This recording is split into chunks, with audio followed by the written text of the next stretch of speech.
What were you like in secondary school, and were you entrepreneurial as a student? To be honest, I didn't like school much. I was really bad at school, but if I go back in time, I wish that I got more advantage of being in the school. That's something I really wish I did. What's the best advice you can give to a student that's looking to start a business at school? I would say don't be scared and start now and don't hesitate. I would say that time is so precious. You might not realize it now, but later on, now you're young and you've got the time. If you have an idea, just do it. Even if you think you're not ready, just do it.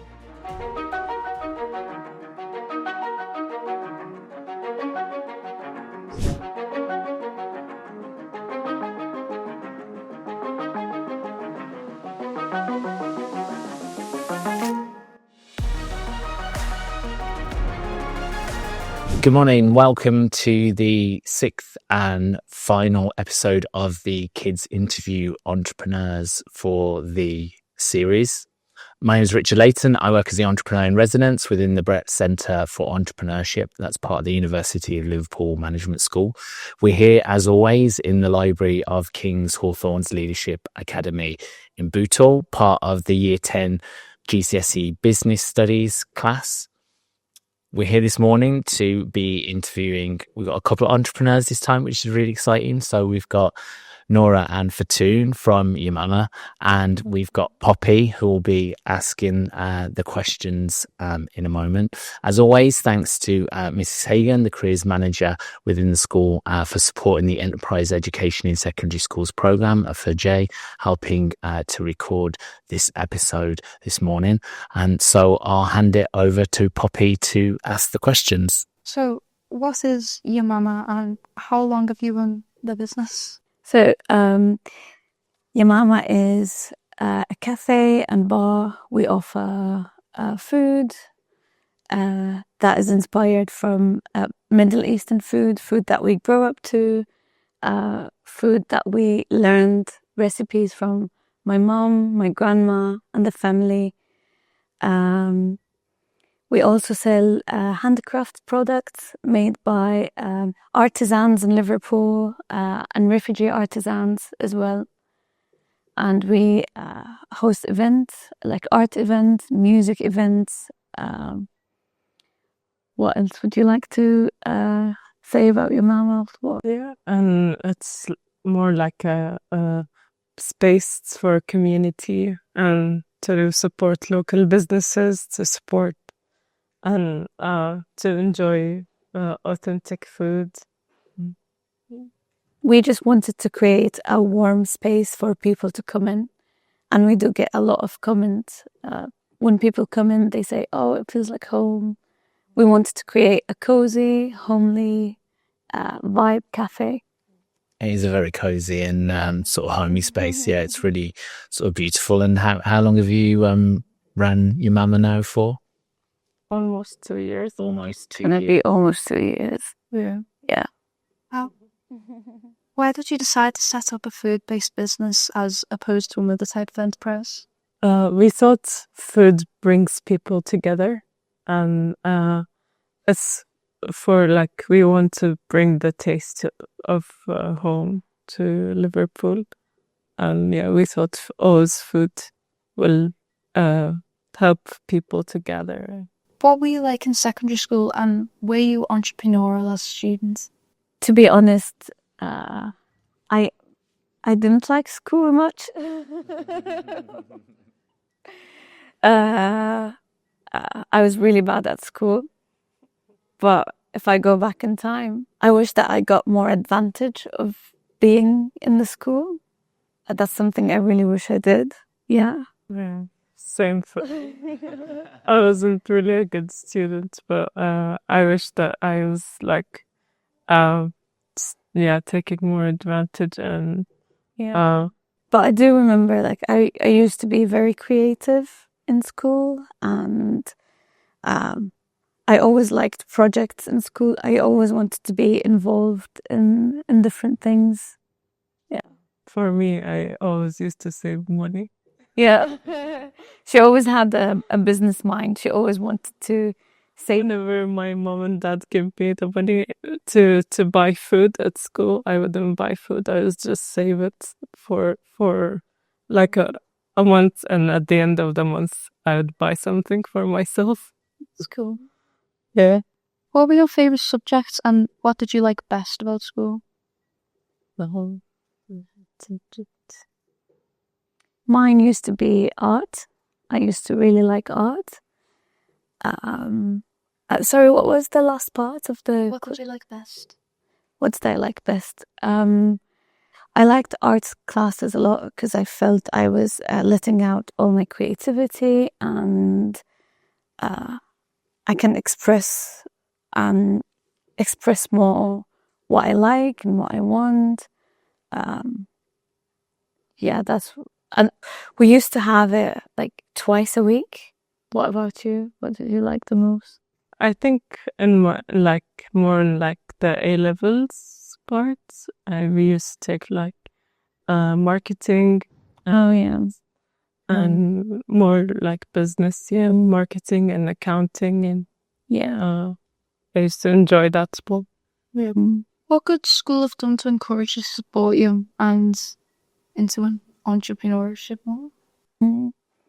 I think just like this program you're doing now would have been amazing to us, just to hear stories from other people who actually did business, because you do study like the academic part of it and you read about it, which is amazing and great, but for me it would have been great if I hear real stories as well and have the chance to ask these people or to listen to what they've been through, because sometimes I feel reality can be a bit different to theory. Yeah, definitely agree. Did you go to college and university after studying in school, and how did that help you develop your skills? Yeah, I went to university after. I did graphic design and visual communication, and after that I did my master's in fashion and art direction, and I think it all helped me in what I'm doing now.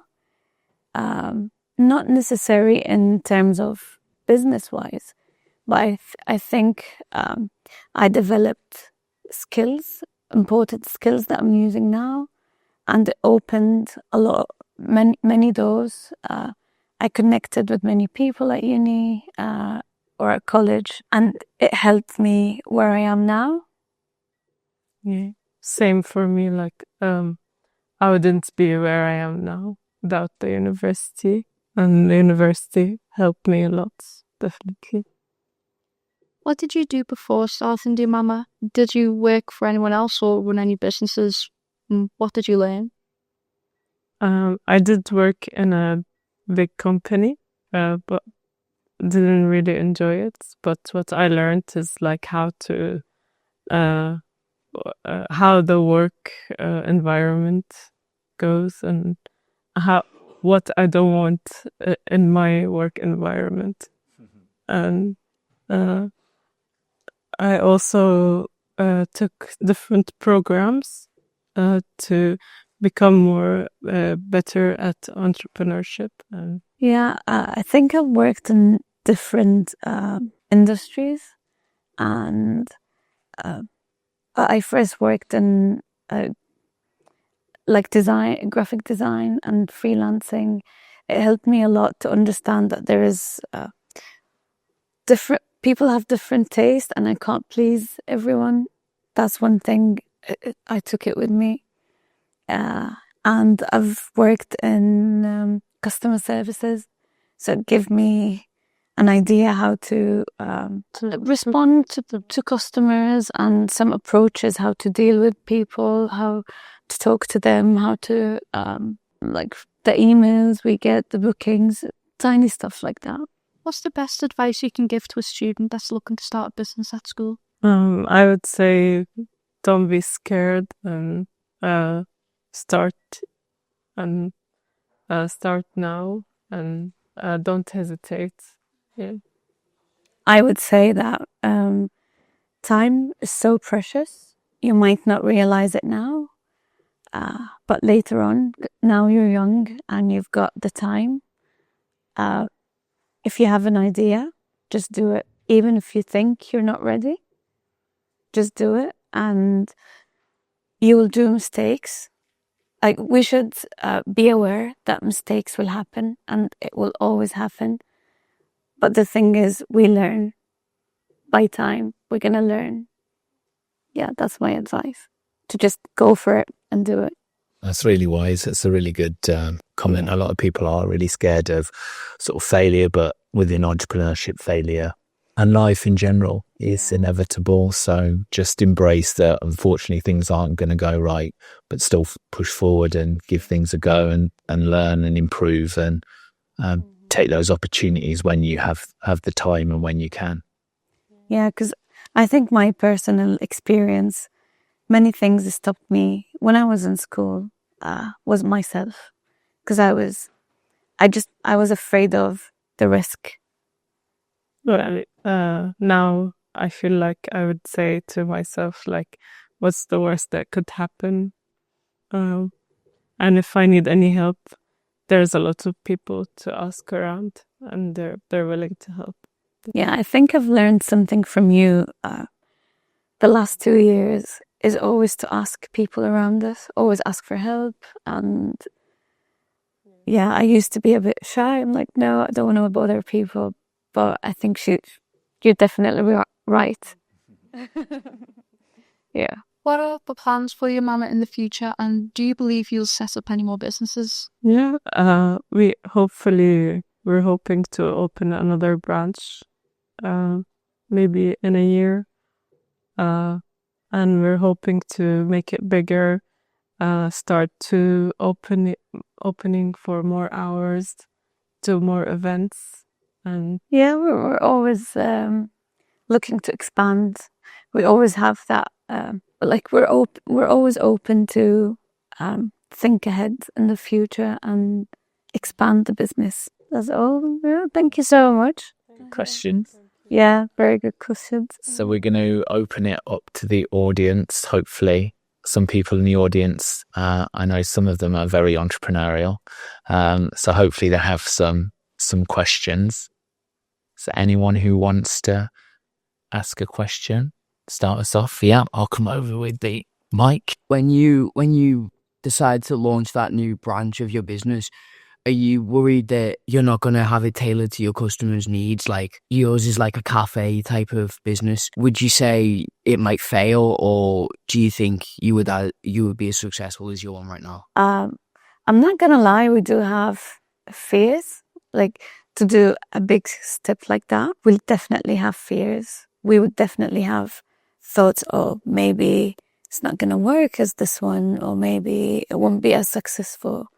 But that's the thing about starting your own business, is overcome the risks by doing a lot of research. Like, if we open a new branch, we need to study the area very well, and we need to study the target audience as well. Yeah, I hope that answered. Yeah. Have you started to think about what types of areas? Like, would you open up another one in Liverpool, for example, or are you going to go to another local city, for example, Manchester?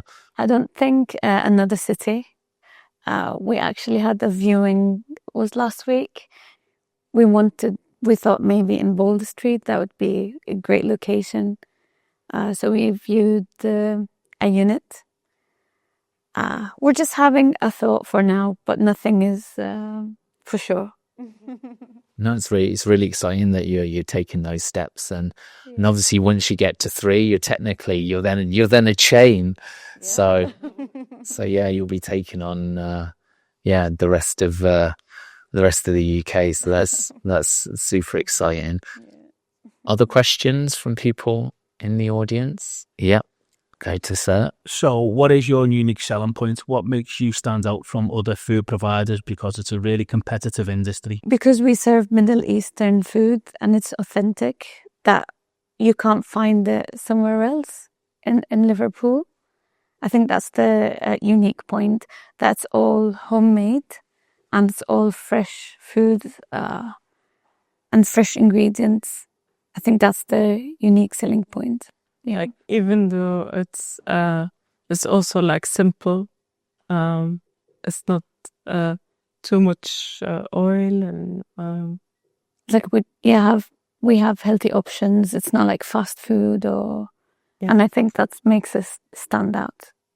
Do you find that is it mainly people who live in and around the Baltic Triangle that come to you, or do people come from a little further afield in other areas of Liverpool specifically to come and see you because of that unique selling point? yeah.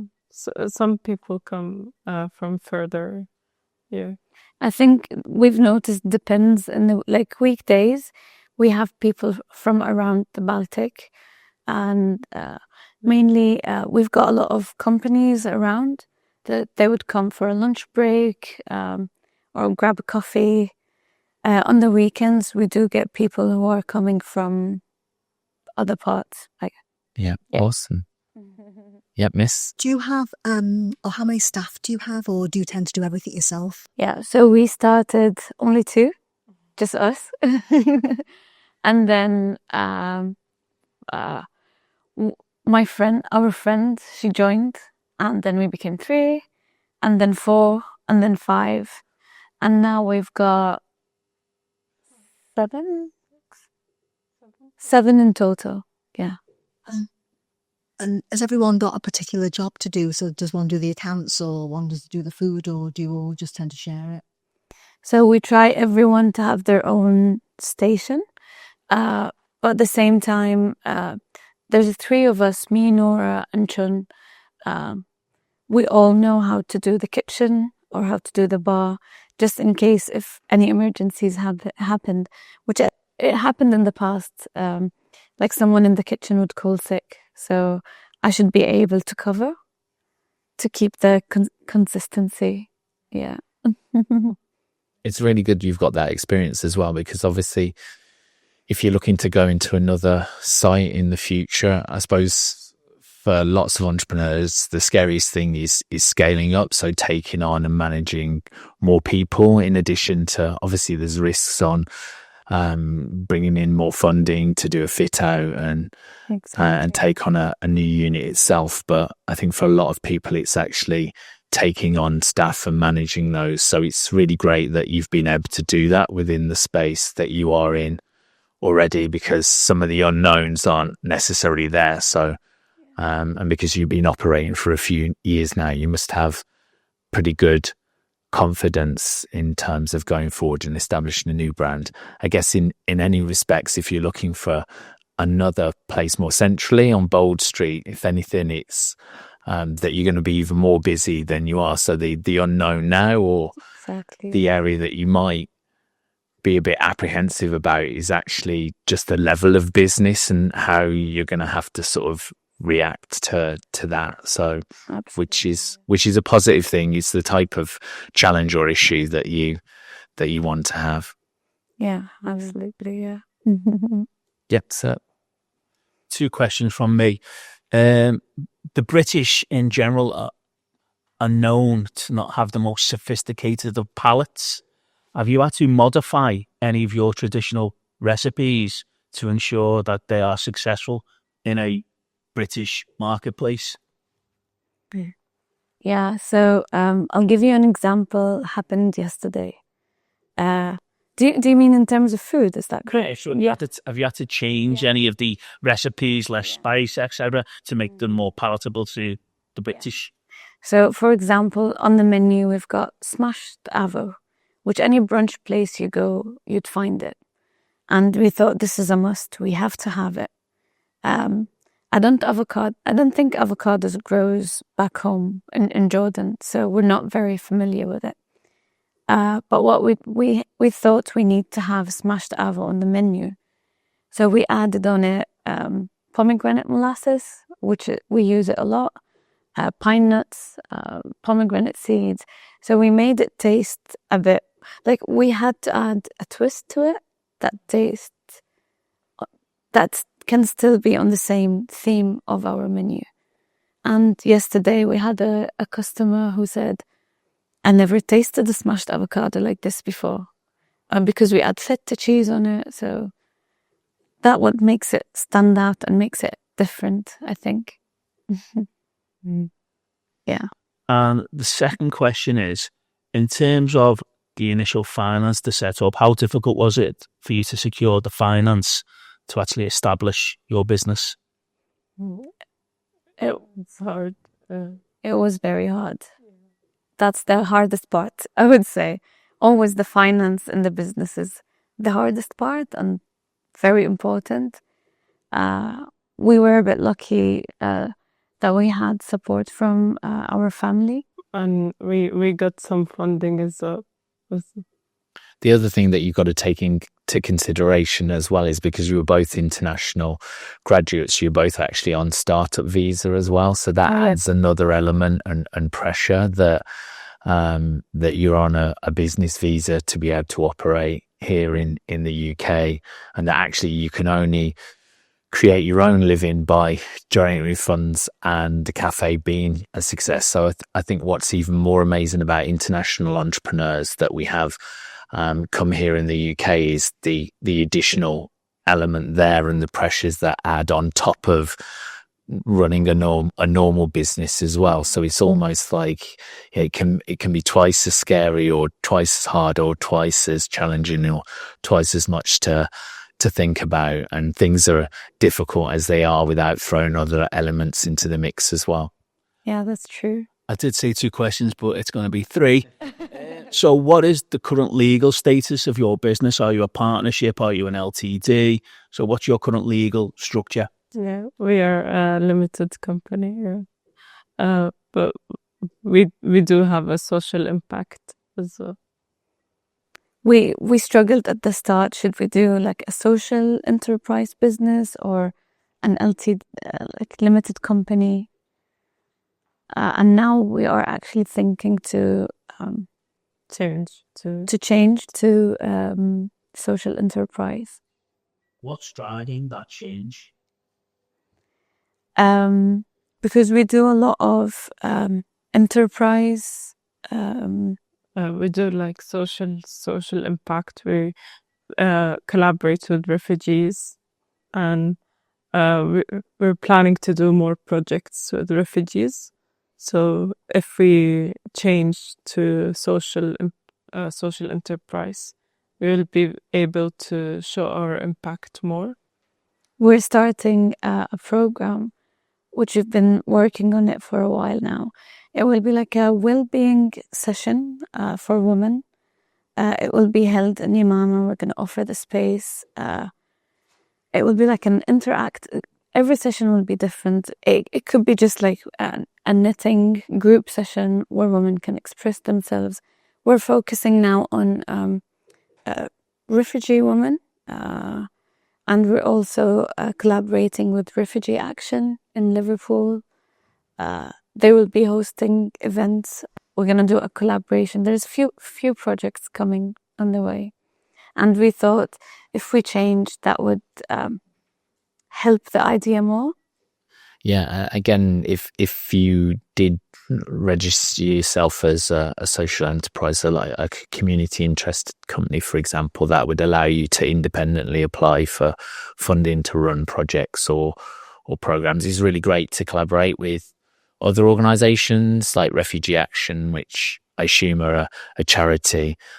Only independently, if you were a registered social enterprise, then you can obviously apply for yourself to run projects. In addition to that, as a registered social enterprise, you might be entitled to up to 80% rates relief. So charitable organisations automatically get 80% rates relief.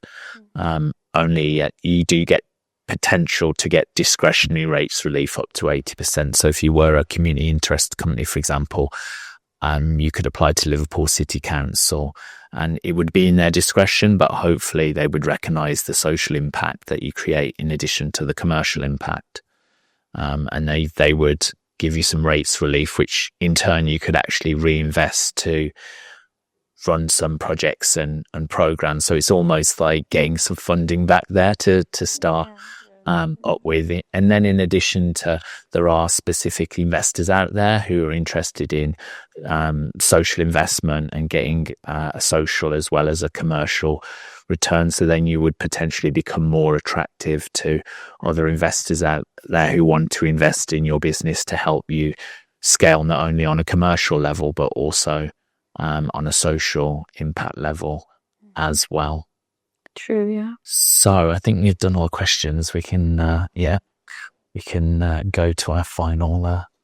Would you ever think of opening up your business like as e-commerce, like a website? Yeah, that's a really good question, because we started as e-commerce.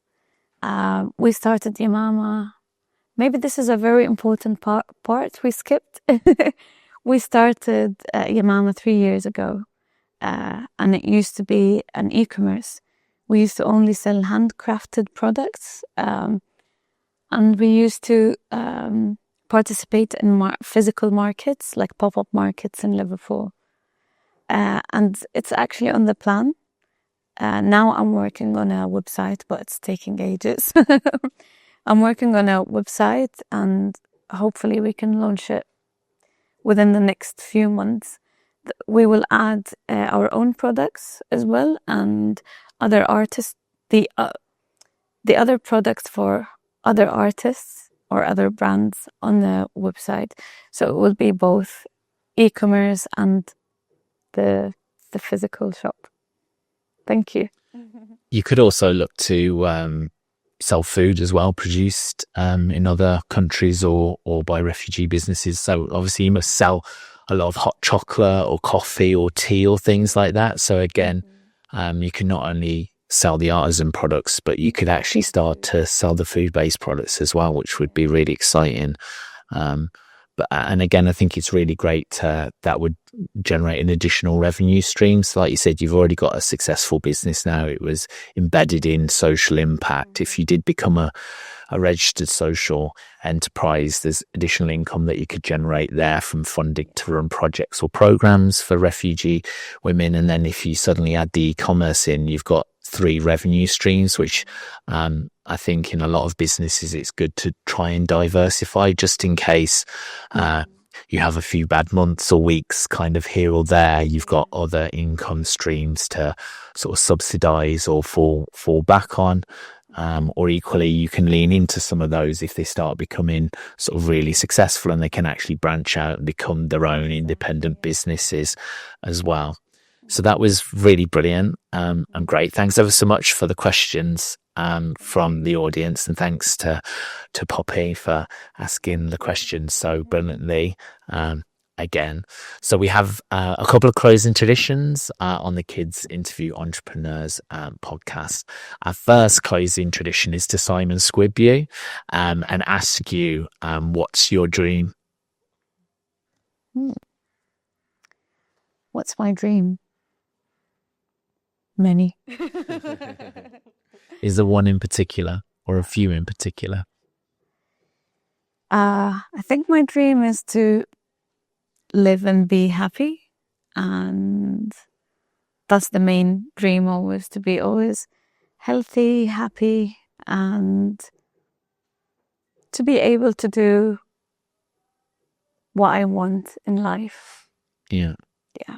Well, it's great with Yamama because obviously you've created a really lovely environment that I know I've been in and a lot of other people have been in, and they always seem to be happy within that. So if your customers are happy, then hopefully you're happy, sort of environment as well. And you're talking about being healthy. Obviously, again, I've eaten and come a couple of times with you, and your food's always sort of super healthy. So kind of everything that you mentioned there, you've already laid those sort of foundations that hopefully as the business continues to develop and grow, that can afford you more time and resource to do those types of things that you want to do, like your passions around supporting refugees and women as well, which is really great. And a final closing tradition for our 6th and final episode of this series of Kids Interview Entrepreneurs podcast is to Stephen Bartlett you, so to do the Diary of a CEO conversation cards. So do you want to open that up and choose one out, and then there'll be a question for you to answer that someone's asked on the Diary of a CEO before. So this is completely at random with no idea what it is. You could pass it to Poppy as well. You could ask one final question. Would you do it all again? Oh, No worries. Good one. Yeah. I think I would definitely do it again.